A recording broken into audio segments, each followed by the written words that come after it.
سنیوں کا امام کہتا ہے جس کا آنچل نہ دیکھا وہ مہر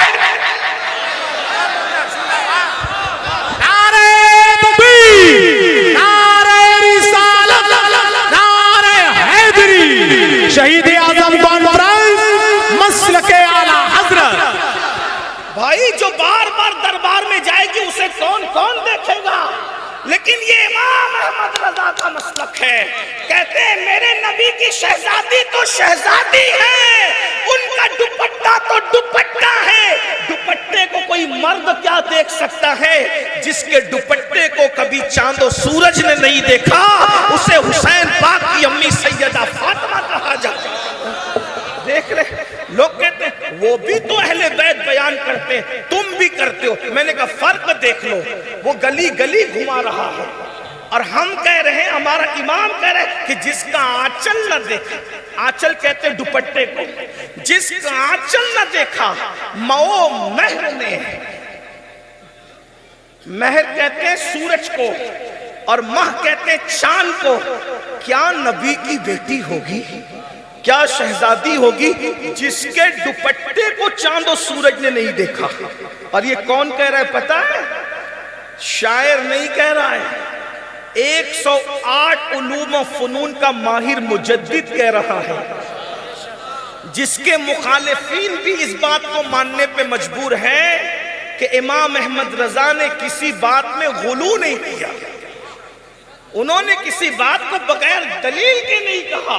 میں کہتا ہوں ذرا غور کرے، جو بار بار دربار جائے، مطالبے کا منکر نہیں ہوں، لیکن یہ جو بار بار سینہ پیٹ پیٹ کر کہتے ہو کہ دربار گئی، بات بتا تو صحیح، تو ادب کر رہا ہے کہ بے ادبی کر رہا ہے؟ یہی تو ہے، جس کے سینے میں صدیق و عمر نہ ہو پھر وہ اہل بیت کا بھی حق ادا نہیں کر سکتا۔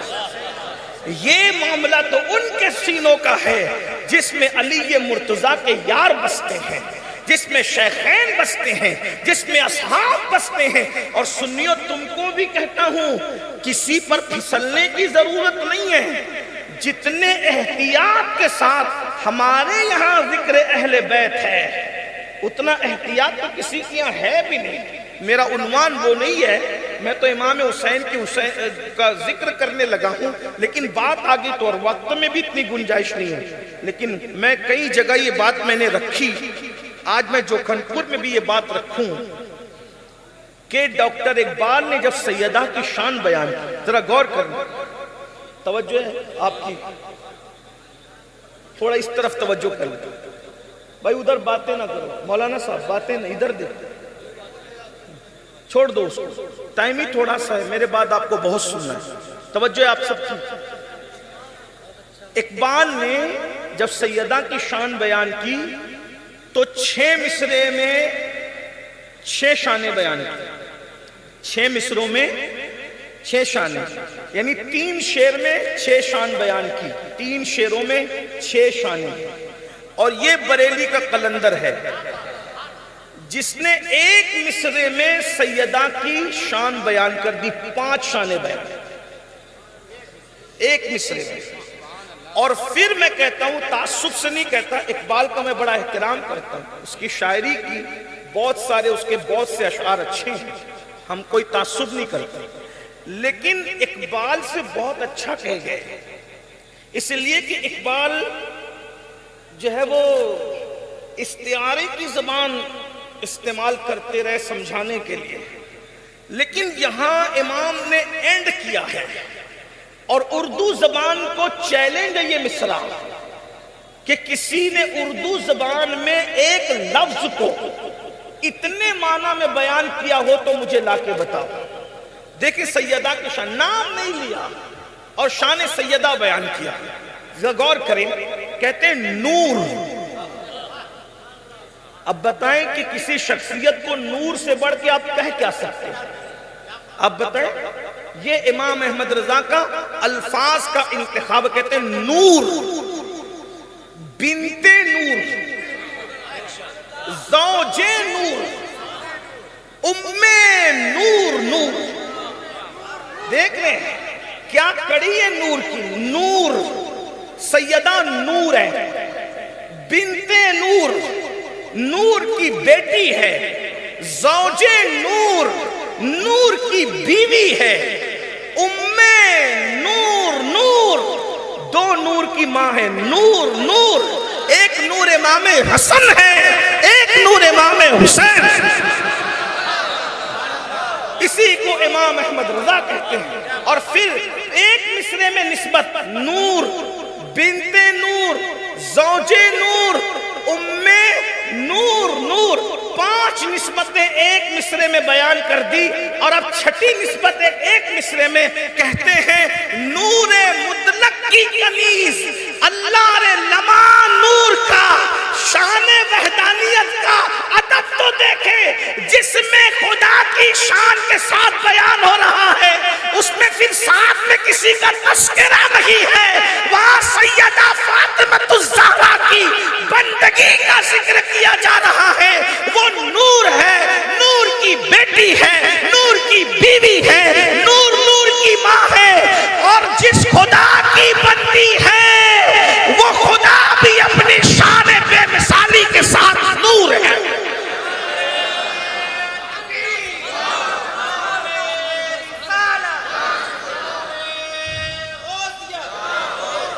صاحبو، کبھی یہ شعر اس طرح کا کوئی شعر دیکھا ہے؟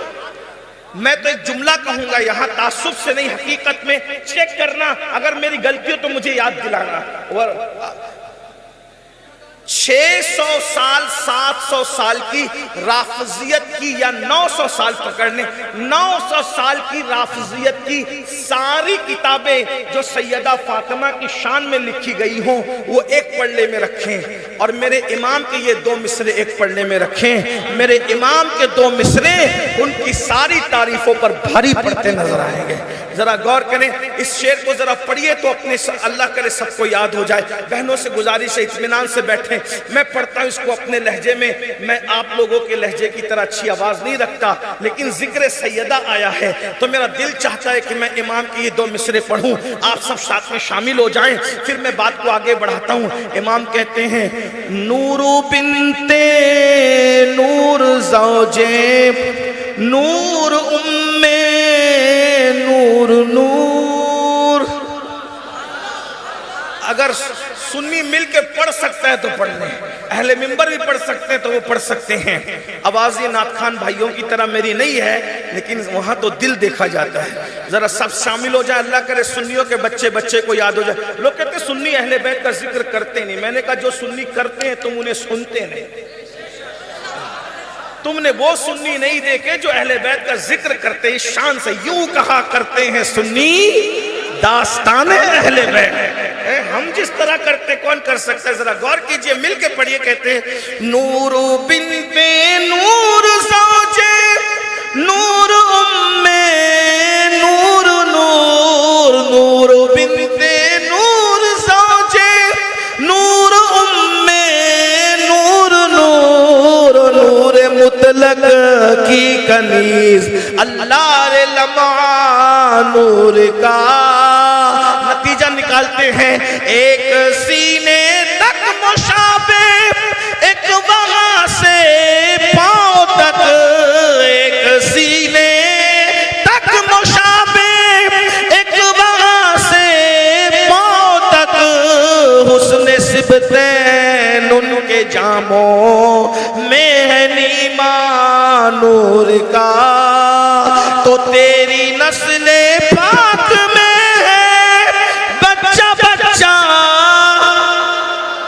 تیری نسل بچہ بچہ، تیری نسل پاک میں ہے بچہ بچہ نور کا، تو ہے عین نور تیرا سب گھرانہ، تو ہے عین سب گھرانہ۔ اندازہ فرمائیں یہ سیدہ کی شان ہے۔ کون ہے یہ؟ حسنین کی امی ہے۔ یزید پلید کا کردار دیکھو اور امام علی مقام کا کردار دیکھو۔ ماں جس کی سیدہ فاطمہ الزہرا اور بابا حیدر کرار، قاسم ولایت، قسیم جنت و جہنم، ساقی شیر و شربت، امام المشارق والمغارب، حلال مشکلات والنوائب، اخی رسول و زوج البتول، سیدنا علی ابن ابو طالب کرم اللہ تعالی وجہہ الکریم۔ قاضی ثناء اللہ پانی پتی اپنی کتاب تفسیر مظہری میں لکھتے ہیں، مجدد الفسانی مکتوبات میں فرماتے ہیں، امام اہل سنت درج فرماتے ہیں کہ آدم علیہ السلام کے دور سے لے کر آج تک جتنے ولی بنے ہیں سب حیدر کرار کے فیضان سے ولی بنے ہیں۔ جس کو جو بھی ولایت ملی ہے وہ خاتم ولایت حیدر کرار کے فیض سے ملی ہے۔ بلکہ مطلع القمرین میں امام اہل سنت نے یہاں تک لکھا کہ سب کن مکن کے اختیارات اللہ نے مصطفیٰ جان رحمت کو عطا فرمائے اور مصطفیٰ جان رحمت نے حیدر کرار کو عطا فرمائے، اور حیدر کرار نے ہمارے مرشد قطب العالم امام المشارق والمغارب غیاث الکونین سیدنا شیخ عبد القادر جیلانی کو عطا فرمایا۔ اندازہ فرمائیے جس کے بابا ہے حیدر کرار کا جو بھی ولی بنا ہے وہ حیدر کرار کے فیض سے ولی بنا۔ آپ مجھے بتائیے حسنین کریمین کے بابا ہیں اور بالخصوص امام حسین جن کا ذکر، اور پھر امام حسین خود کی بھی شان کیا ہے۔ میرے آقا صلی اللہ علیہ وآلہ وسلم فرماتے ہیں کہ حسین میرا پھول ہے، پھول۔ آقا ارشاد فرماتے ہیں الحسن والحسین سیدہ شباب اہل الجنہ، حسن اور حسین جنت کے جنتی جوانوں کے سردار ہیں۔ اور پھر میرے آقا علیہ الصلوۃ والتسلیم کہتے ہیں احب اللہ من احب حسینہ، کہ جو میرے حسین سے محبت کرتا ہے اللہ اس کو اپنا محبوب بنا لیتا ہے۔ اور یہ تو بڑا مشہور فرمان ہے، حسین منی وانا من حسین، حسین مجھ سے ہیں میں حسین سے ہوں۔ یہ عرب کا دستور تھا جس سے بہت پیار ہوتا، کہتے کہ ہم کبھی کہتے نا وہ میرا ہے اور میں اس کا ہوں، گویا کہا جا رہا ہے حسین میرا ہے اور میں حسین کا ہوں۔ غور فرمائے، پھر کہا حسین و سبط من الاسباط، حسین میرے بیٹوں میں ایک بیٹا ہے، حسین میرے نواسوں میں ایک نواسا ہے، حسین میری امت میں ایک امت ہے۔ گویا کہ کہا جا رہا ہے، توجہ فرمائے، آپ کبھی کہتے ہیں کسی کو، کسی نے کہا ارے آپ نے فلاں مقرر کو سنا، تو آپ کہتے ہیں ارے وہ تو فلاں کو سن، وہ مقرروں میں ایک مقرر ہے، وہ نعت خاں کو سن، وہ نعت خانوں میں ایک نعت خاں ہے، وہ شاعر کو سن، وہ شاعروں میں ایک شاعر ہے، وہ خوبصورت کو دیکھ، وہ خوبصورتوں میں خوبصورت ہے۔ مطلب کیا ہوا کہ سارے لوگ ایک طرف اور وہ ایک طرف۔ حضور فرما رہے ہیں حسین و سبط من الاسباط، حسین میرے بیٹوں میں ایک بیٹا، میرے نواسوں میں ایک نواسا۔ مطلب کیا ہوا، حضور کے پورے خاندان امام زین العابدین سے امام مہدی تک سب کی خوبصورتی جمع کر لو، سب کی کرامتیں جمع کر لو، سب کا تقوی جمع کر لو، سب کی پرہیزگاری جمع کر لو، سب کا حسن و جمال جمع کر لو۔ سارے سیدوں کا حسن و تقوی پرہیزگاری علم و سمٹتا ہے تو ایک حسین اعظم بنا کرتے ہیں۔ ذرا غور تو فرمائیے نا، امام حسین ہے، امام حسین کی برابری کون کرے گا؟ ماں بے مثال، باپ بے مثال، آپ کا خاندان بے مثال۔ لیکن بات میں جو کہنا لگا تھا وہ دور چلی گئی، ختم کرتے ہوئے عرض کروں تو دنیا دو حصوں میں تقسیم، یا تو کوئی یزیدیت پر ہے یا تو کوئی حسینیت پر ہے۔ یہی کہنے لگا تھا، دونوں کا تعارف مختصر میں کرا دیا۔ اب میں آپ سے پوچھتا ہوں ہم کس کے ساتھ کھڑے ہیں؟ بس مجھے 10-15 منٹ بات کر کے بات پوری کرنا ہے، بہت دھیان سے سننا۔ اصل میرا عنوان اب آ رہا ہے، اب وہ میں 10-15 منٹ میں پڑھ کے ختم کر دوں۔ ہم کس کے ساتھ کھڑے ہیں؟ میں یزیدی تو آپ کو نہیں کہوں گا، لیکن اتنا ضرور کہوں گا کہ ہم کس کے ساتھ کھڑے ہیں۔ آپ کہیں گے ہم تو امام حسین کے ساتھ کھڑے ہیں۔ میں نے کہا امام حسین کے ساتھ کھڑے ہونے کی کنڈیشن کیا ہے؟ اس لیے کہ آپ دادا گیری سے اپنے آپ کو قادری تو لکھ لیتے ہو، رضوی لکھ لیتے ہو، برکاتی لکھ لیتے ہو، چشتی لکھ لیتے ہو، نقشبندی لکھ لیتے ہو، سہروردی لکھ لیتے ہو، اشرفی لکھ لیتے ہو، مداری لکھ لیتے ہو، وارسی لکھ لیتے ہو، سب لکھ لیتے ہو. لیکن ایک بات میں آپ سے کہتا ہوں، ابھی سب اس پہ بہت خوش ہیں کہ میں قادری ہوں. یہ تو فیصلہ قیامت میں ہوگا نا کہ تھے بھی کہ نہیں تھے. میں چشتی ہوں، تھے بھی کہ نہیں تھے. میں سہروردی ہوں، تھے بھی کہ نہیں تھے. یہ بات ہے. تو آج ہم سب کہنے میں حسینی ہوں. تو حسینی ہونے کا اور یزید کے ساتھ کھڑے ہونے کا فیصلہ کیسے ہوگا؟ جب یہ بات کہہ دی گئی کہ امام حسین ایک وجود کا ظاہری وجود کا صرف نام نہیں ہے، ایک نظریہ ہے، ایک فکر ہے، ایک مسلک ہے، ایک مشرب ہے، ایک پہچان ہے، ایک اصطلاح ہے. اور یزید بھی ایک مسلک ہے، ایک مشرب ہے، ایک پہچان ہے، ایک اصطلاح ہے. تو دونوں کے ساتھ کوئی نہ کوئی کھڑا ہے. دنیا دو حصوں میں تقسیم ہے. ہم کس کے ساتھ ہیں؟ بہنوں کی بھی توجہ. تو کس طرح دنیا کیسے بٹے گی؟ اگر چھٹائی ہوگی تو کیسے ہوگی؟ تو بالکل اسی طرح ہوگی کہ جس کے نظریات یزید کے نظریات سے ملتے ہیں وہ یزید کے ساتھ کھڑے ہیں، اور جس کے نظریات امام حسین کے نظریات کے ساتھ ملتے ہیں وہ امام حسین کے ساتھ کھڑے ہیں. اور آج جو جس کے ساتھ کھڑا ہے کل قیامت کے دن بھی وہ اسی کے ساتھ اٹھے گا. تو اب یزید کا نظریہ یہ تھا، توجہ فرمائیں خاص طور پہ نوجوان، یزید کا نظریہ یہ تھا کہ کلمہ بھی پڑھو، مسلمان بھی بنو اور نشہ بھی کرو. یہ یزید کا نظریہ تھا. یزید ایسا نشے کا عادی تھا کہ ابن کثیر لکھتے ہیں البدایہ والنہایہ میں کہ اس نے سفر حج میں بھی شراب کو ترک نہیں کیا. وہ شراب کا اتنا عادی تھا کہ اس نے سفر حج میں بھی شراب پیا. تو اب میں آپ سے پوچھنا چاہتا ہوں، امام حسین شراب کے مخالف کو کہتے ہیں، یزید شراب کے پرموٹ کرنے والے کو کہتے ہیں. تو اب اگر آپ کی زندگی میں نشہ ہے، میں آپ کو یزیدی تو نہیں کہوں گا، یزید بھی نہیں کہوں گا، لیکن فکری اعتبار سے میں یہ ضرور کہوں گا کہ اگر آپ کی زندگی میں نشہ ہے تو گویا نظریاتی اعتبار سے آپ یزید کے ساتھ کھڑے ہوئے ہیں.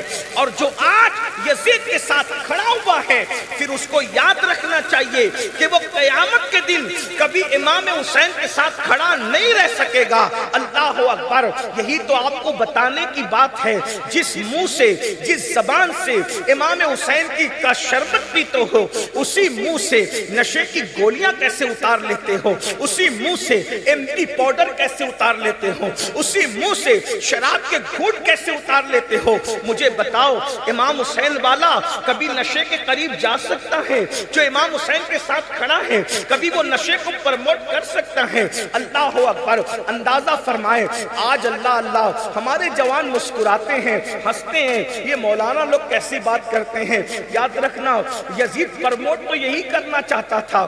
امام علی مقام نے صحابی کا بیٹا ہونے کے باوجود یزید کو اپنایا نہیں. یہ نہیں دیکھا کہ اس کے والد صحابی ہیں. آپ سے پوچھنا چاہتا ہوں، صحابی رسول کا بیٹا اگر نشے کو پرموٹ کرے، صحابی رسول کا بیٹا اگر زنا کو پرموٹ کرے، صحابی رسول کا بیٹا اگر بندروں کا ناچ دیکھے، صحابی رسول کا بیٹا اللہ اکبر اگر اسلام کا مذاق اڑائے، تو امام علی مقام کی فکر یہ ہے کہ میں اپنا بیٹا تو قربان کر سکتا ہوں لیکن یزید کے ہاتھ میں ہاتھ نہیں دے سکتا. میں اپنا 6 مہینے کا ننھا شہزادہ تو لٹا سکتا ہوں مگر یزید سے اتحاد نہیں کر سکتا. آپ سے پوچھنا چاہتا ہوں، ایک زانی کے ہاتھ میں ہاتھ نہیں دے سکتا، ایک شرابی کے ہاتھ میں ہاتھ نہیں دے سکتا، ایک بندر نچانے والے کے ہاتھ میں ہاتھ نہیں دے سکتا. اب آپ سے پوچھتا ہوں، اگر صحابی کا بیٹا بگڑ جائے تو امام علی مقام اس کے ہاتھ میں ہاتھ نہیں دیتے. اگر ہم بگڑ جائیں تو کیا بات ہے کہ امام ہمارا ہاتھ قیامت کے دن اپنے ہاتھ میں لے لیں گے؟ مجھے بتاؤ تو صحیح، کیا امام ہمارا ہاتھ پکڑ کر ہمیں ہمیں جنت میں لے کر چلے جائیں گے؟ مجھے بتائیے تو صحیح۔ اللہ اکبر، پورا معاشرہ بگڑ چکا ہے، معاشرے میں آگ لگ چکی ہے، مسلم معاشرے کو باضابطہ طور پہ ٹارگٹ کر لیا گیا ہے۔ کیا اس معاشرے کے اندر نشے کو پرموٹ کیا جائے، ان کے بچے پڑھنے نہ پائے، ان کے بچے آگے بڑھنے نہ پائے، ان کے بچے تجارت کرنے نہ پائے۔ مسلم محلوں کے اندر عورتوں کو بھیجا جاتا ہے، مسلم محلوں کے اندر باضابطہ منصوبہ بند طریقے سے نشے کو پرموٹ کیا جاتا ہے۔ کتنی بھولی ہے میری قوم، کتنی سیدھی ہے میری قوم۔ اللہ اکبر، بھول پن میں لٹنے والوں، امام حسین کی فکر اگر زندہ ہے، امام نے تو نشیڑی کے خلاف کھڑے ہو کر کے بتایا کہ نشیڑیوں سے اتحاد نہیں ہوگا، ان کے ہاتھ میں ہاتھ نہیں دیا جائے گا، ان کی صحبت میں بیٹھا نہیں جائے گا، ان کی فکر سے اتحاد نہیں کیا جائے گا۔ آپ جانتے ہیں مسلمانوں کی بستی میں نشہ کیوں پرموٹ کیا جاتا ہے؟ اس لیے کہ دنیا کو آپ کے ٹیلنٹ سے بہت زیادہ خطرہ ہے، دنیا آپ کی صلاحیتوں کو جانتی ہے۔ جس دن یہ پڑھیں گے اس دن کوئی ان کا مقابلہ نہ کر سکے گا، جس دن یہ تجارت کریں گے کوئی ان کا مقابلہ نہ کر سکے گا، جس دن یہ میدان سیاست میں کھڑے ہوں گے کوئی ان کا مقابلہ نہ کر سکے گا۔ میری قوم کے جوانوں، ہمیں بہت ترقی پر جانا ہے، ہمیں بہت کامیابی کی طرف جانا ہے۔ یہ بار بار کربلا کیوں دہرایا جاتا ہے؟ شوق نہیں ہے، بلکہ مشن امام حسین دہرانا مقصد ہے، تاکہ قوم کے جوان بدکاری کی طرف نہ جائے۔ جس کے دل میں امام حسین بسیں گے وہ نشے کی طرف کیسے جا سکتا ہے، وہ زنا کی طرف کیسے جا سکتا ہے؟ اور یاد رکھیں، نشہ ام الخبائث ہے، شراب ام الخبائث ہے۔ یہی جنم دیتا ہے زنا کو، یہی جنم دیتا ہے چوریوں کو، یہی جنم دیتا ہے اللہ اکبر بدکاریوں کو۔ کسی انگریز مفکر نے کہا تھا، تم شراب خانے بند کر دو، میں 80% دوا خانے بند کروا دوں گا، میں 80% جیلیں بند کروا دوں گا، میں 80% جرائم خانے بند کروا دوں گا۔ اس کی وجہ یہ ہے میرے بھائیوں، نشہ کرنے والا اپنی بیٹی میں اور اپنی بیوی میں فرق نہیں کر پاتا، نشہ کرنے والا اپنی ماں میں اور اپنی بیوی میں فرق نہیں کر پاتا، نشہ کرنے والا اللہ اکبر پتھر میں اور کعبے میں فرق نہیں کر سکتا، ایمان اور کفر میں فرق نہیں کر سکتا۔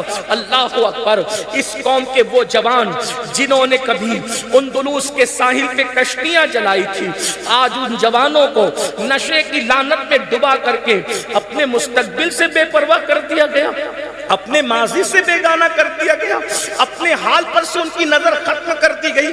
نشہ کرنے والا خود کی بیٹی کی پرواہ نہیں کرتا، وہ امت کی بیٹیوں کی پرواہ کیا کرے گا؟ نشہ کرنے والا اپنے ماں باپ کا ادب نہیں جان سکتا حالت نشہ میں، وہ دوسروں کے ماں باپ کا ادب کیا کرے گا؟ یاد رکھنا، میں تو یہ بات پورے ہندوستان میں کہہ رہا ہوں، اگر ہندوستان کے لیڈر واقعی ہندوستان کے حق میں مخلص ہے تو قانونی طور پر نشے پہ پابندی لگانا ہوگی، ورنہ یاد رکھنا صرف زبانی طور پہ ہندوستان سے باہر سے محبت کا دعویٰ کر کے پورے ملک میں نشے کو پرموٹ کر رہے ہو۔ ظالموں، تم ملک کے دشمن ہو، تم اس زمین کے دشمن ہو، تم بھارت کی دھرتی کے دشمن ہو۔ الحمدللہ مسلمانوں نے کبھی نشے کو پرموٹ نہیں کیا، مسلمان قائدین نے کبھی شراب کو پرموٹ نہیں کیا۔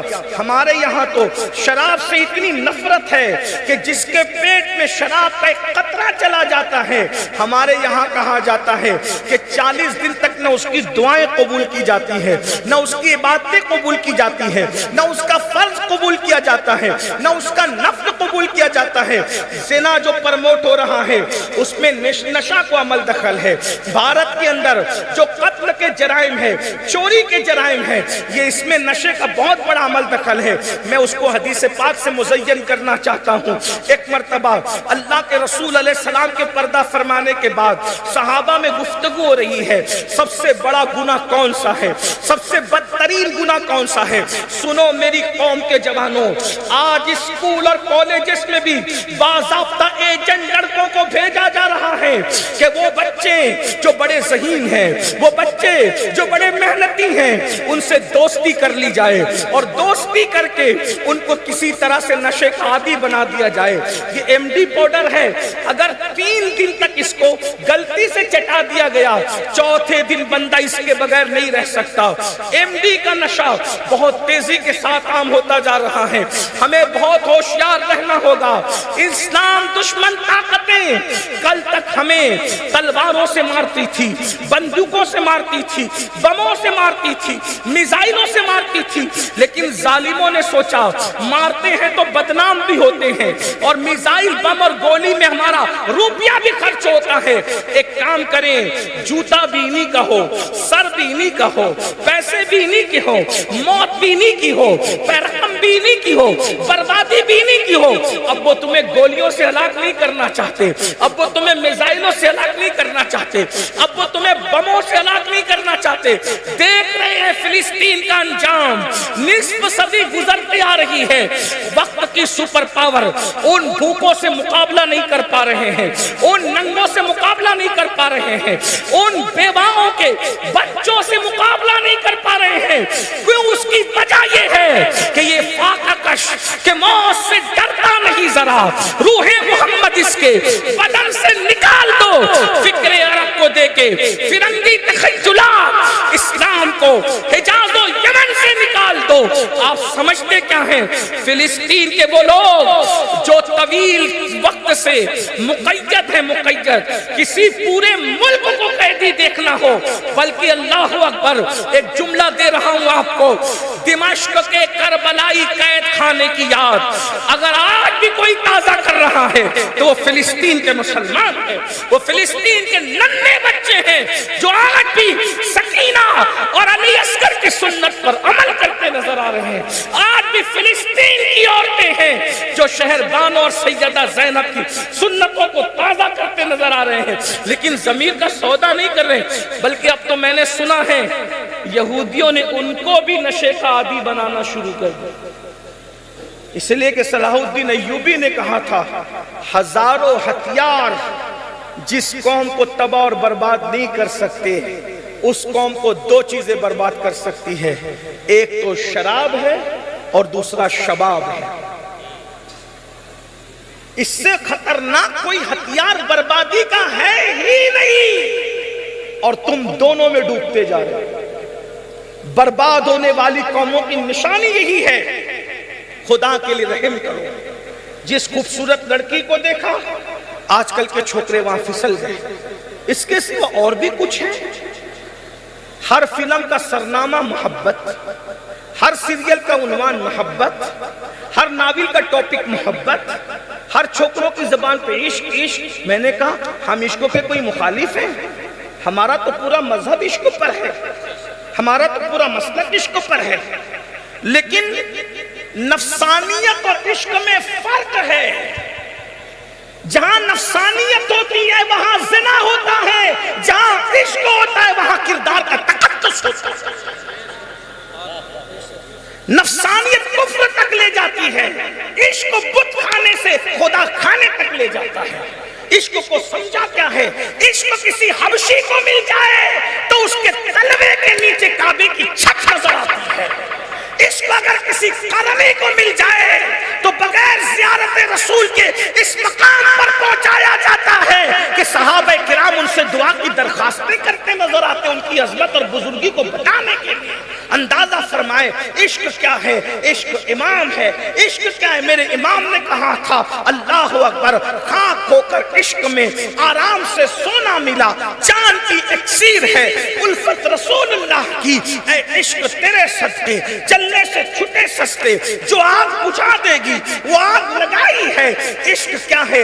اللہ اکبر، اقبال نے کہا تھا، دیوان گانے عشق محمد کو دیکھ کر گھبرا گئی ہیں، گردش دورہ کبھی کبھی گردن میں ہاتھ ڈالے ہیں، ماہو نجوم نے گزرا ہے ان حدوں سے، مسلمان کبھی کبھی نفسانیت بزدل بنا دیتی ہے، عشق انسان کو پاورفل بنا دیتا ہے، نفسانیت انسان کو گندگی میں ملا دیتی ہے. عشق انسان کو گندگی سے اٹھا کے کھڑا کرتا ہے, نفسانیت بدنام کرتی ہے, عشق نیک نام کرتا ہے. اللہ اکبر. تم جسے عشق کا نام دے کر جا رہے اس کے قریب, یہ نفسانیت ہے. ہم عشق کی طرف اس لیے بلا رہے ہیں, وہ نفسانیت جسے تم عشق سمجھتے ہو, چھپا لو تو گھٹ گھٹ کے مرو, بتا دو تو ذلیل ہو جاؤ. لیکن جو سچا عشق ہے, اگر چھپا لو تو چھپانے والے کو صدیق بنا دیا جاتا ہے, اور بتا دے تو بتانے والے کو بلال بنا دیا جاتا ہے. اندازہ تو فرمائے, ذرا غور تو کریں, سیدنا بلال کون کہہ رہا ہے؟ کسی حبشی کو فاروق اعظم کہتے ہیں, یا سیدنا بلال, بلال تو میرا بھی سردار ہے. کیوں؟ اس لیے کہ لوگ تیری شکل دیکھتے ہیں, میں تیرا عشق والا دل دیکھتا ہوں.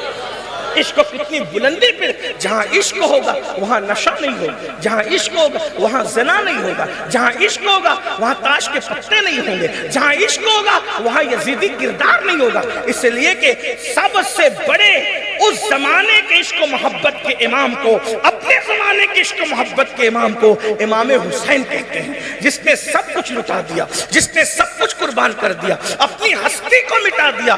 ذرا غور کریں تو میں بات عرض کر رہا تھا, یہ عشق نہیں ہے جو لڑکیوں کی محبت ہے, یہ نفسانیت ہے. عشق میں تو پوترتا ہے, عشق میں تو پاکیزگی ہے, عشق میں تو نظافت ہے, عشق میں تو نفاست ہے. عشق بڑا غیور ہوتا ہے. ایک خاتون کو ایک منچلے نے کہا, میں تجھ سے عشق کرتا ہوں. توجہ, میں تجھ سے عشق کرتا ہوں. وہ ہوشیار لڑکی تھی, آج کل کی چھوکریوں کی طرح پاگل نہیں تھی.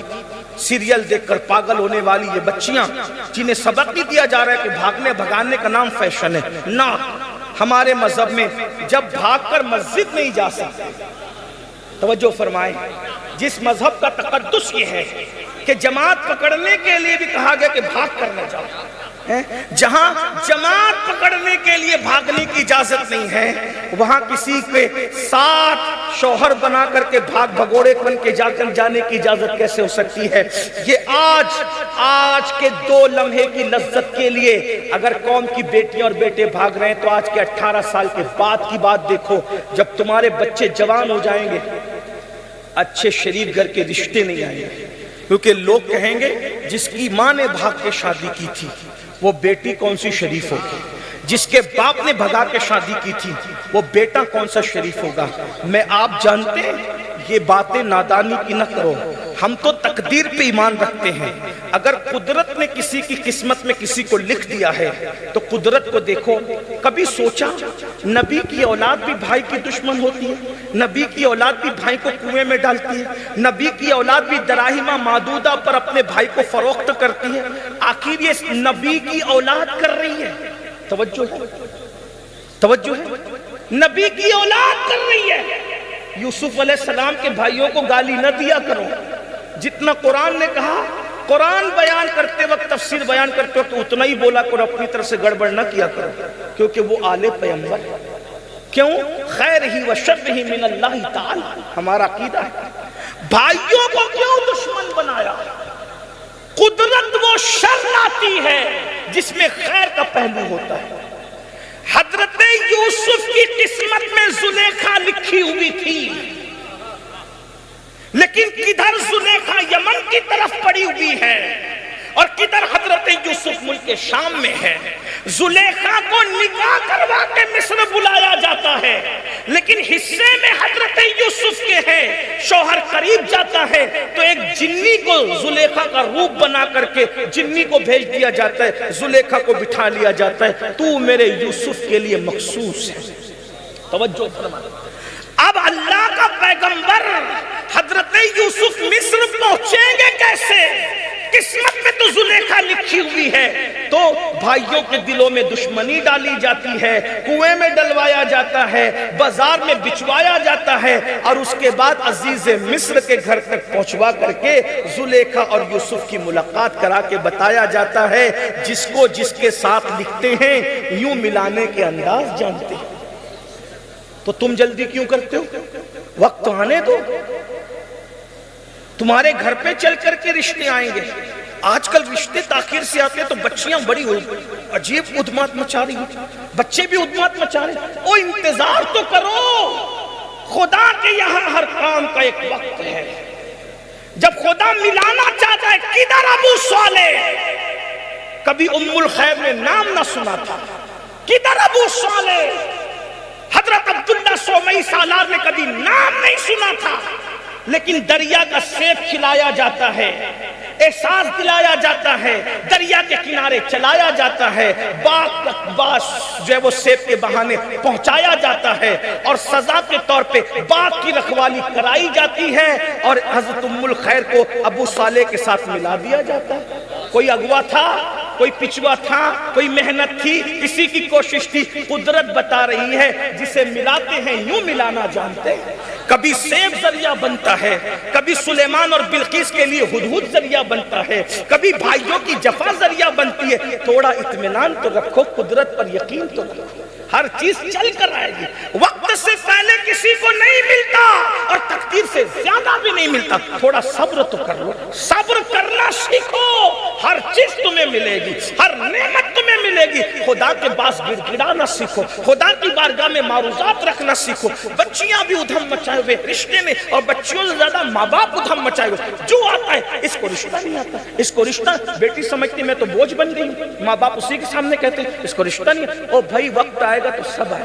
میری بہنوں، میرے ماؤں، میرے بھائیوں، خدا نے درختوں کے پتوں کو بے جوڑ پیدا نہیں کیا، اس نے تمہاری بیٹی کو بے جوڑ کیسے پیدا کیا ہوگا؟ خدا نے انسان کے سر کے بالوں کو بے جوڑ پیدا نہیں کیا، اس نے تمہاری اولاد کو بے جوڑ کیسے پیدا کیا ہوگا؟ لیکن اس کے یہاں ہر کام کا ایک وقت ہے۔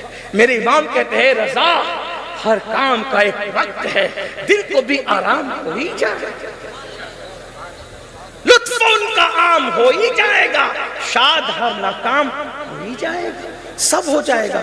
تو میں بات دور نکل گئی، کیا عرض کر رہا تھا کہ صحابہ کے درمیان گفتگو کہ سب سے بدترین گناہ کون سا، بڑا گناہ کون سا؟ کسی نے کہا یہ، کسی نے کہا یہ، کسی نے کہا یہ، کسی نے کہا یہ۔ تو حضرت فاروق اعظم نے فرمایا کہ عمرو ابن عاص کے بیٹے عبداللہ ابن عمرو کو بلا کر لاؤ، وہ بتائیں گے کہ سب سے بدترین گناہ کون سا ہے۔ لوگ گئے حضرت عبداللہ ابن عمرو کے پاس، اور پھر کہا کہ صحابہ آپس میں بحث کر رہے ہیں، گفتگو کر رہے ہیں، مذاکرہ کر رہے ہیں کہ سب سے بدترین اور بڑا گناہ کون سا ہے۔ تو عبداللہ ابن عمرو ابن عاص نے کہا سب سے بدترین گناہ نشہ ہے، شراب ہے، سب سے بڑا گناہ یہ ہے۔ فاروق اعظم تک جواب آیا، اب بلا اس کو، یہ بات انہوں نے کیسے کہہ دی، دلیل دیں۔ وہ فاروق اعظم تھے۔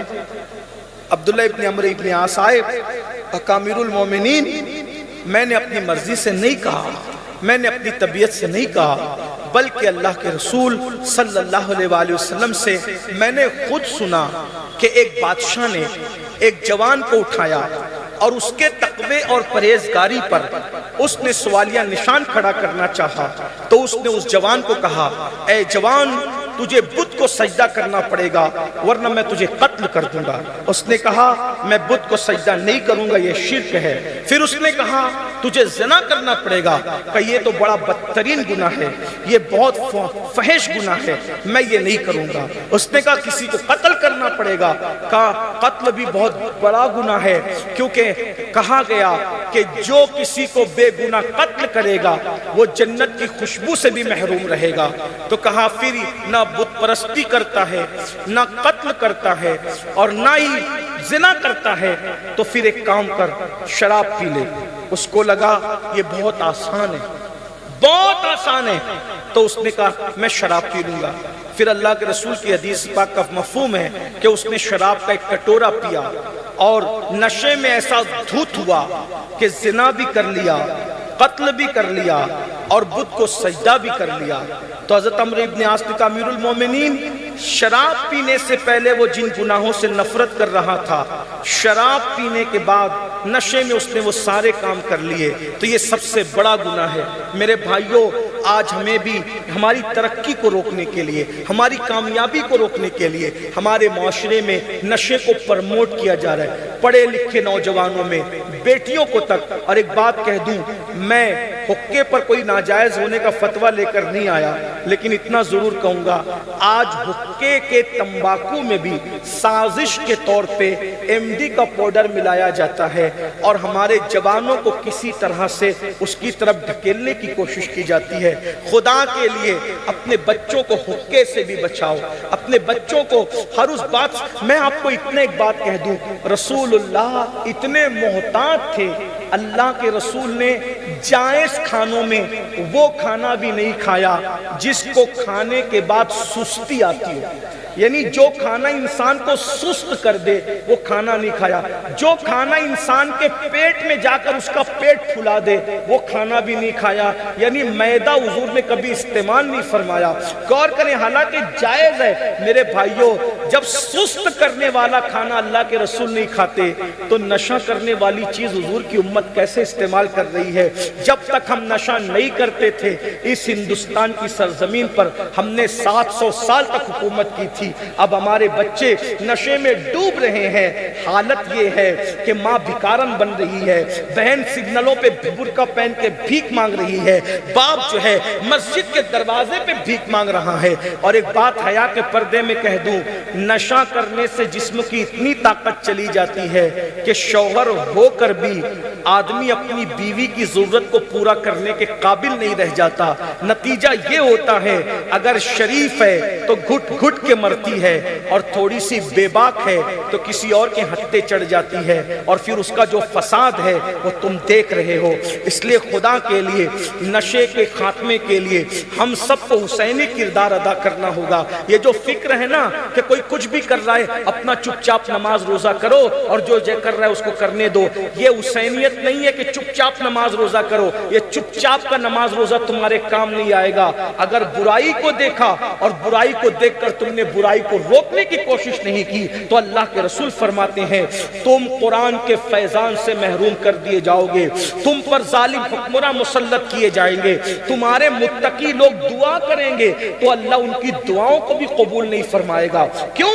کیونکہ تم امر بالمعروف یعنی نیکی کا حکم دینا، نہیں انل المنکر، برائی سے روکنا تم جب چھوڑ دو گے تو قرآن کے فیوزوں اور برکات سے محروم کر دے جاؤ گے۔ میرے بھائیوں، امام حسین اسی لیے تو اٹھے تھے تاکہ آپ ظالم کی آنکھوں میں آنکھیں ڈال کر جرائم کے خلاف احتجاج کریں، اور امام حسین شہید تو ہو گئے لیکن یزید کے چہرے سے نقاب کھینچ گئے۔ آج پوری دنیا میں دیکھ لو، مسلموں کے غیر مسلم شراب کوئی بھی پیتا ہے، چھپ کے پیتا ہے۔ یہ کربلا کی برکات ہے کہ لوگ جرم کرتے ہیں کھلے عام نہیں کرتے، چھپ کے کرتے ہیں، اور یزید یہی چاہتا تھا جرم اعلانیہ ہو تاکہ لوگ جرم کو جرم نہ سمجھے، لیکن امام حسین کی یہ قربانی کا نتیجہ ہے کہ جرم کرنے والا بھی جرم کو چھپ کے کرتا ہے تاکہ اس کو پتا ہے کہ دنیا اس کو اچھا نہیں سمجھتی۔ یہ کربلا کی برکات ہے، یعنی کربلا کا فیض صرف مسلمانوں کو نہیں ملا، کربلا کا فیض ہر قوم کو ملا ہے اس کے اپنے مقدر کے اعتبار سے۔ اسی لیے کسی کہنے والے نے کہا تھا انسان کو بیدار تو ہو لینے دو، ہر قوم پکارے گی ہمارے ہیں حسین، قتل حسین اصل میں مرگ یزید ہے، اسلام زندہ ہوتا ہے ہر کربلا کے بعد۔ خدا کے لیے اگر قیامت کے دن امام حسین کے ساتھ اٹھنا ہے تو آج کردار کے اعتبار سے امام حسین کے ساتھ کھڑے ہو جاؤ۔ وہاں نماز پسند تھی، نماز پڑھو، پردہ پسند تھا، پردے کا ماحول قائم کرو۔ وہاں جو وہ نشے سے نفرت تھی، نشے سے نفرت کرو۔ وہاں زنا سے نفرت تھی، زنا سے نفرت کرو۔ جتنا امام حسین کے نظریات میں پختہ ہوتے جاؤ گے اتنا ہی امام کے ساتھ کھڑے ہوتے جاؤ گے۔ اللہ سے دعا ہے اللہ ہماری نسلوں کو حسینیت پر قائم رکھے، ورنہ اگر آپ یہ سوچو گے کہ کڑے پہن کر، ناڑے پہن کر، نعرے لگا کے میں حسینی ہو جاؤں گا تو حسینیت اتنی سستی نہیں ہے کہ بازار سے خریدی جا سکے اور بیچی جا سکے۔ ناڑے اور کڑے تو کوئی بھی خرید سکتا ہے، حسین کو کوئی نہ خرید سکا، حسینیت کو بھی نہیں خریدا جا سکتا۔ میرے غریب نواز نے تو قربانی غریب نواز پہ چیپٹر ہی پورا کر دیا۔ شاہ است حسین، بادشاہ است حسین، دین است حسین، دی پناہ است حسین، سرداد نداد دست در دست یزید حقا کی بنائے لا الہ است حسین حسین شاہ ہیں حسین بادشاہ ہیں حسین دین کو پناہ دینے والے ہیں حسین اور سر دے دیا ہاتھ نہ دیا یزید کے ہاتھ میں حقیقت یہ ہے کہ کلمہ لا الہ الا اللہ کی اساس امام حسین ہے اب آپ سے پوچھتا ہوں 4 مصرے ہیں دیکھو یہ ہے غریب نواز کی محبت اہل بیت 4 مصرے ہیں پہلا مصرع سمجھے شاست حسین مل کے پڑھ دو شاست حسین بادشاہ است حسین دوسرا مصرع ہے دین است حسین دین پناہ است حسین تیسرا مصرع ہے سردار ندار دست در دست یزید چوتھا مصرع ہے حقا کی بنائے لا الہ است حسین کچھ غور کیا 3 مصروں میں امام حسین کا نام ہے یزید کا نام نہیں لیا تیسرے مصرے میں یزید کا نام ہے امام حسین کا نام نہیں لیا گویا غریب نواز بتا رہے ہیں جس مصرے میں میں یزید کو اور حسین پاک کو ملا نہیں سکتا تو کیسا ہے میرے ماننے والے کہ ایک دل میں حسین اور یزید دونوں کیسے ہیں جب ایک مصرے میں جمع نہیں ہو سکتے تو ایک دل میں حسین اور یزید کیسے جمع ہو سکتے ہیں اب آپ سے پوچھتا ہوں یا تم یزید کے ساتھ کھڑے ہو یا تو تم امام حسین کے ساتھ کھڑے ہو فیصلہ تم نے کرنا ہے اپنی آخرت کا خیال کر کے اللہ مجھے آپ سب کو توفیق بخشے ہمارے گناہوں سے درگزر فرمائے ہمیں معاف فرمائے ابھی آپ کو جانا نہیں جائیں گے تو نہیں ایسی محفلیں بہت محنت سے سجتی بہت محنت کی ہے ان لوگوں نے یہ محنت سے محفل سجی ہے تو ابھی میرے جانے کے بعد بھی محفل جاری رہے گی میں نے پہلی تقریر اس لیے کر دی کہ مجھے فلائٹ پکڑنا ہے تو آپ جائیں گے نہیں بولو کتنے لوگ وعدہ کرتے ہیں نہیں جائیں گے کچھ لوگ تھوڑے سے چیٹنگ کر رہے ہیں ذرا میں دیکھ رہا ہوں مجھے چشمہ نہیں لگا ابھی تک الحمدللہ میں دیکھ رہا ہوں ذرا ہاتھ اٹھائے کتنے نہیں جائیں گے ہاتھ اٹھائے او ماشاءاللہ اٹھائے ذرا دیکھ رہا ہوں وہ کھڑے ہونے والے نہیں سب مجھے الگ الگ نیت لگ رہی ہے ان کی بولو بھائی آپ لوگ بھی نہیں جائیں گے نا انشاءاللہ ہاتھ اٹھائیں بھائی ہاتھ اٹھا کے بتائیں نہیں جائیں گے نا انشاءاللہ ادھر والے بھی محفل جاری رہے گی مجھے جانے دیجئے مجھے فلائٹ پکڑنا ہے اس لیے میں معافی چاہتا ہوں میں آخری تک محفل میں رہنے کا عادی ہوں لیکن مجبوری ہے اس لیے میں جانا چاہتا ہوں السلام علیکم ورحمۃ اللہ